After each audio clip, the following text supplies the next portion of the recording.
All right, today I'm pouring Babbitt bearings, which are liquid bearings. I'm pouring them for this 25-pound little giant power hammer, and we're gonna just go through the process a little bit. Before I pour this Babbitt, I've got to preheat these bearing towers and the shaft a little bit so that the bearings set really nicely in there. Before I did this, I went in and made sure that everything was square and everything was good. So I'm gonna go ahead and start preheating. Got rosebud.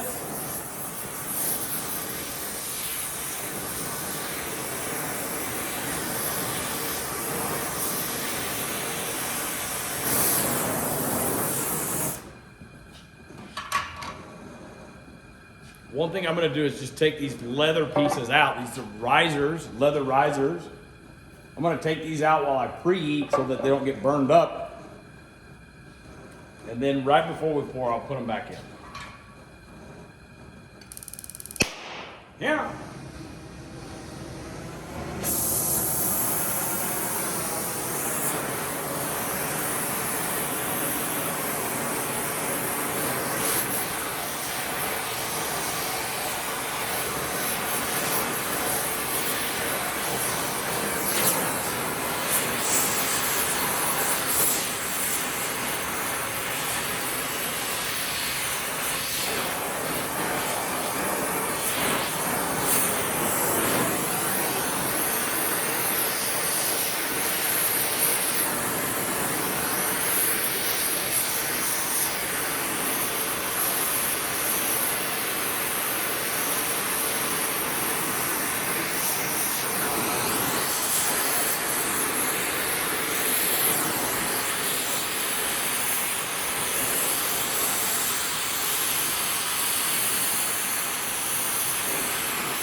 Take a little bit of the dross off of this Babbitt that I've got preheating over here. Dross is the impurities that come to the top, that kind of settle at the top. You want to remove those so that you don't have that in your bearing. Okay, also a nice little tip is to leave your ladle inside the crucible while it's heating up so that everything is hot. Now, I'm going to go ahead and put my leather back in. This is the riser.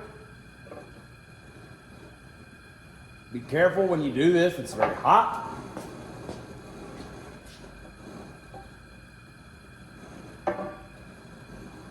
Okay, now you want to make sure you get it set properly. Everything's got to be square. It's got to be square to this ram surface here.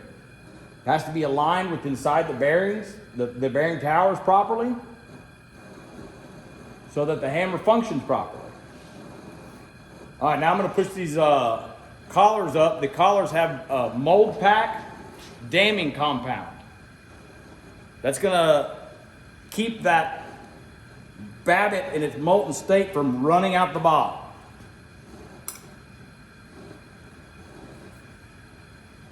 So we'll just tighten these up with the Allen key.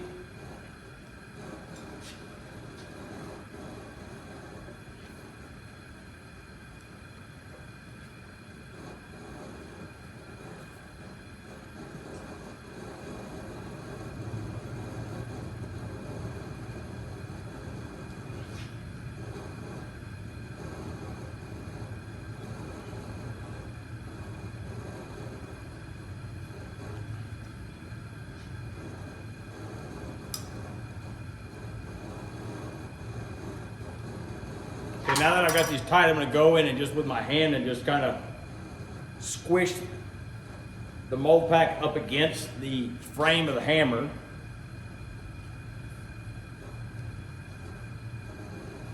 For a little added security there. If some spills out, it's not the end of the world.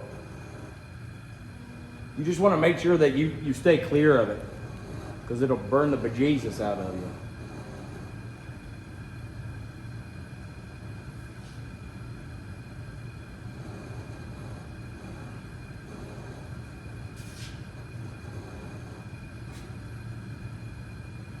Okay.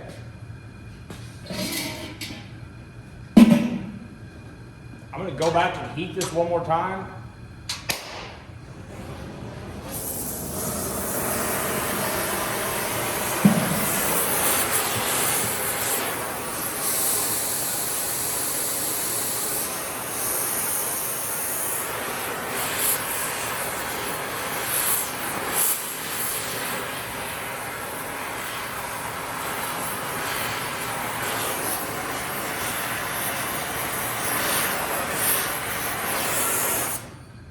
Now to hold it in place, put this chain over the top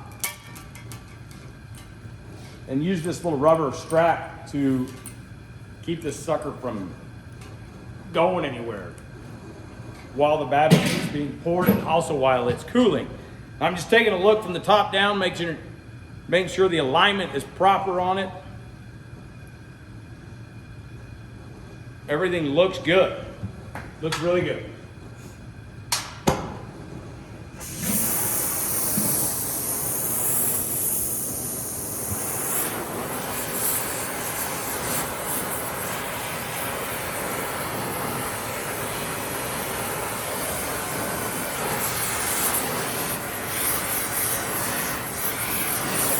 There's a lot of ways to check and see if this is hot enough to be pouring. The easiest way is the good old spit test, spit sizzle. Woo! You can see there that it's bubbled up really hardcore. You want a nice hard spit sizzle. That's what we've got. So we're ready to pour. Let's go ahead and get this sucker going. You want to be on your A game when you do this. You don't want to be doing anything silly. This is very dangerous. I'm going to take the dross off one more time. And you want a nice steady, one consistent steady pour. Here we go.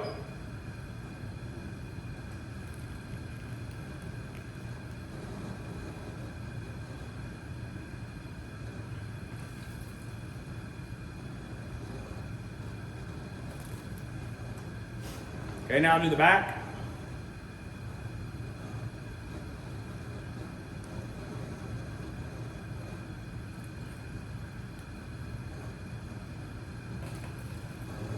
There we go. See, I spilled some, it's not a big deal. You'd rather it be over poured than under poured. So now I'm going to go back with my torch and just hit the corners, smooth it out a little bit.